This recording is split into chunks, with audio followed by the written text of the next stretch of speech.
Episode 84, Night of the End. The night before, while most people are asleep, Hanji interrupts Jean Kirstein's fantasy of a pleasant life in the interior to call him out for a meeting. Despite his misgivings, he goes out to meet Hanji and Mikasa, who brings them up to speed on Levi condition and their new alliance with some stragglers from Marley. Hang plans on stopping, Eren plans for genocide, but first they will need more allies.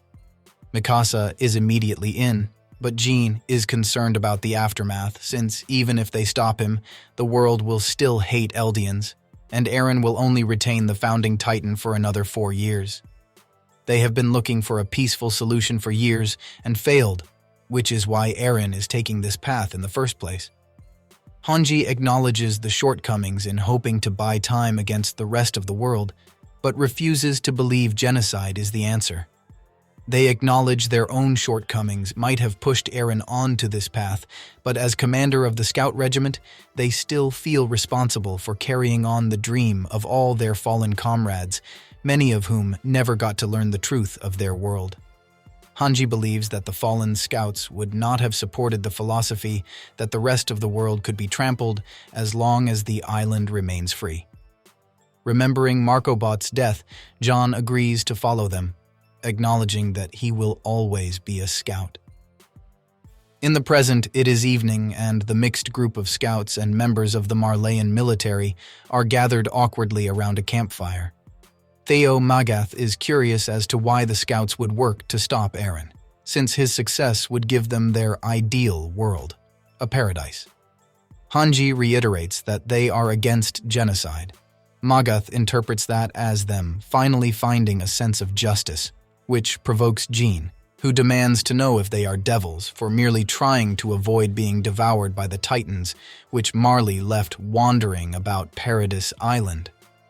Magath, however, does not back down, pointing out that as people feared, the rumbling became true, and now the world over is in danger. The two reach further into history to justify their positions until Hanji interrupts to say that it is silly to talk about a past none of them witnessed. They explain to Magath that for a few months the scouts lived in the outside world, so they can no longer go back to being ignorant island devils. Changing the topic, Annie asks the scouts if they are capable of killing Eren. Mikasa and Armin insist they would talk with Eren first, but Annie pushes for an answer in the event that diplomacy fails. Annie believes that if Marley then moves to kill Eren, the scouts will defend him and two teams will fight. She accuses Mikasa of being unable to think of anything as being more important than Eren.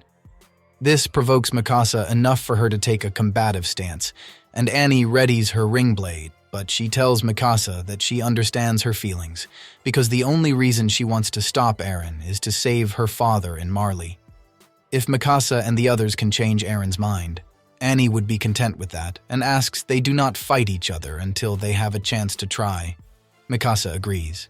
As the group eats, Hanji explains that it will be 5 hours via horseback to the port where Kiyomi Azumabito has a flying boat that is intended to be used to observe the rumbling. They should be able to use it to get close to the founding titan, but they would need to figure where Eren is going to avoid running out of fuel. Though the group questions Yelena, she insists she has no idea where Eren would go.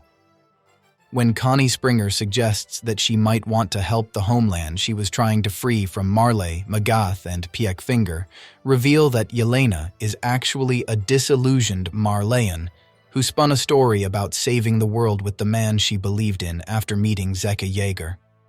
Yelena does not deny it and asks if there are any sweeter words than saving the world. She reminds Reiner Braun of how he broke through Wall Maria, causing countless Eldians to die in pursuit of saving the world, and brings up Armin's transformation into the colossal titan in Liberio, and how it killed both military and civilians alike.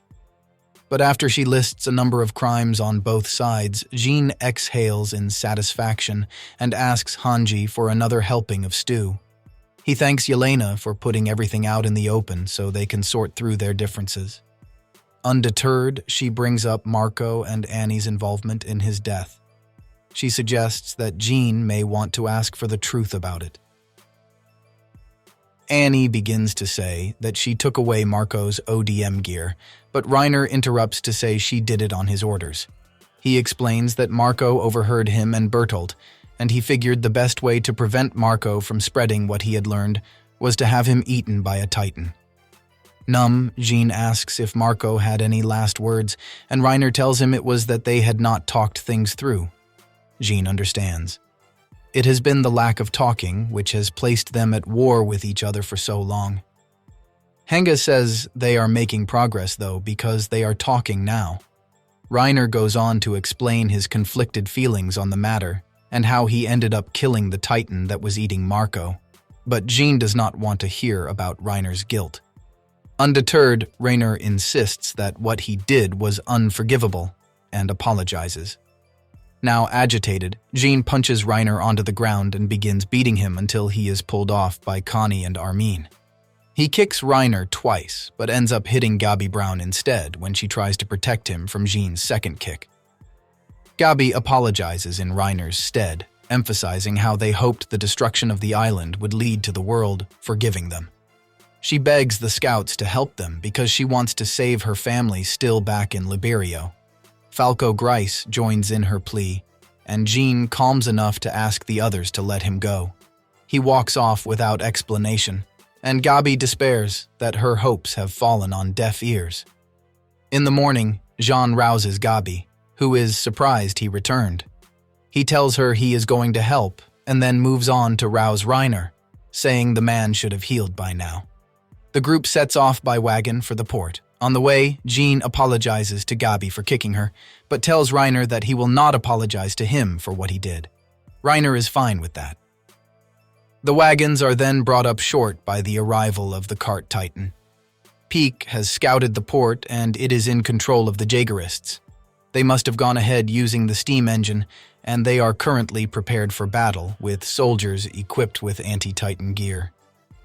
Inside the harbor, Floch stands behind a captive Kiyomi with a pistol in hand.